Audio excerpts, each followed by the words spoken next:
when you're working in the lab, every day is a possibility that you will find something unexpected.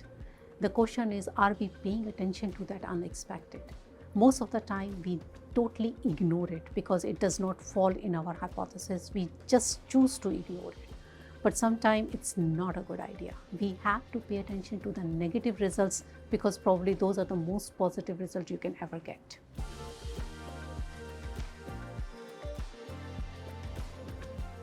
So rheumatoid arthritis and its sister diseases, basically, these are the inflammatory autoimmune diseases. They are because there is too much of inflammation going in the body, and they affect a very specific joints like these knuckles, these wrist. So any joint gets severely inflamed. This is a protein which is autoantigen.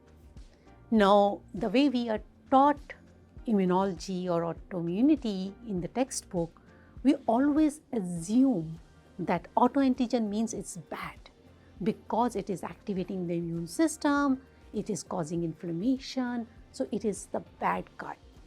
And so you always have that bias in your head. So we started our study with this thought that protein 3,3 zeta is bad for us.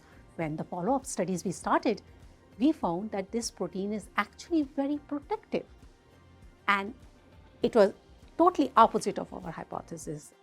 As the rheumatoid arthritis sets in, this protein goes down.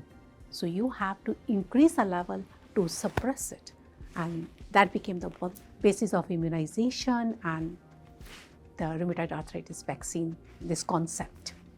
The problem with rheumatoid arthritis is that it's a lifelong disease. It's not like infectious diseases that it comes and then you take antibiotics or treatment and it goes away.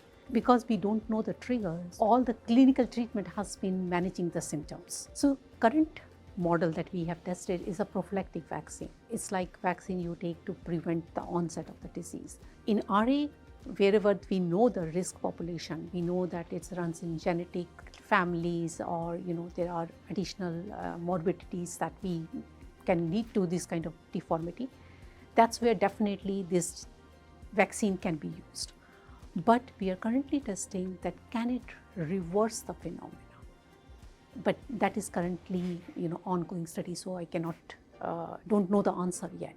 But I have received, I can't even count, probably hundreds of emails from the affected families, patients, and everybody telling me that how good work we are doing or how hopeful they feel that there is some future. So this has been very rewarding. I know we are far from the clinical trial, we have many steps to cross, but at least there is a hope, a ray of hope, and something which has been missing in the field, and I think it's sometimes you need that to cross when you are in pain.